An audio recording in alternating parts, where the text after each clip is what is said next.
Il leva les yeux et regarda. Voici un homme se tenait debout devant lui, son épée nue dans la main. Josué 5, 13, 15. Cet homme, en qualité de prince des armées de l'Éternel, est debout avec son épée tirée dans sa main. Oh, c'est une bataille, n'est-ce pas? C'est une guerre, n'est-ce pas? Aussitôt que le Saint-Esprit prend le dessus et qu'il y a une complète capitulation devant lui, la bataille est engagée. Ne commettez aucune erreur à ce sujet. Quoi que vous puissiez penser du baptême du Saint-Esprit, malgré tout ce que cela peut impliquer, sans vouloir le limiter à cette seule interprétation, cela signifie cependant un conflit incessant et immédiat.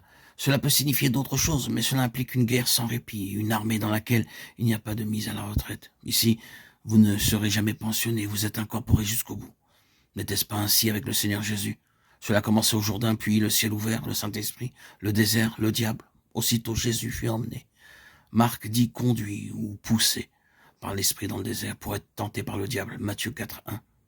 Dès que le ciel a été ouvert pour permettre l'avènement de l'Esprit en ce jour appelé Pentecôte, la guerre a été engagée. L'Église a été précipitée dans le conflit et n'a jamais été en dehors de ce conflit depuis lors.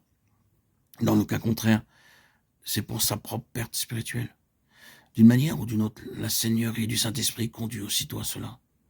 L'épée est dans sa main. Et elle ne sera jamais rengainée jusqu'à ce que la tâche soit accomplie. Oui, mais cela c'est du langage, pouvons-nous dire.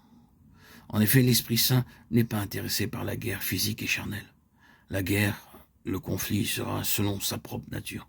Il sera spirituel, il sera selon l'Esprit, car les forces spirituelles occupent des possessions. Et c'est la guerre spirituelle qui va les déposséder. C'est donc véritablement et réellement une bataille qui se livre. Ce point n'a pas besoin d'être approfondi, car nous le savons bien.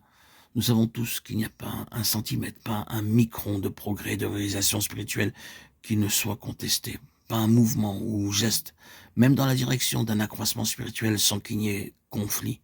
C'est vrai, c'est une guerre spirituelle. Et la nature de ce conflit passe notre capacité de compréhension. Nous pensons qu'il viendra d'un côté et il surgit de l'autre. Il ne vient jamais par là où nous l'attendions, et sous une forme que nous pensions pouvoir reconnaître. Le fait est que nous identifions rarement le diable dans ses assauts. Il semble être tellement couvert par l'un ou l'autre des incidents, ou des contretemps de la vie, ou de quelque chose qui va de travers. Mais vous savez seulement en juger par les effets produits sur la vie spirituelle. Et vous savez qu'il y a un dessein et une intelligence dans ces simples circonstances de la vie. C'est la guerre spirituelle. L'introduction de l'Esprit Saint a précipité tout cela. Comprenons bien cela. C'est l'explication de bien des choses. L'ennemi travaille constamment par le côté faible, et je pense que c'est probablement sa plus grande chance de réussite aujourd'hui parmi le peuple du Seigneur.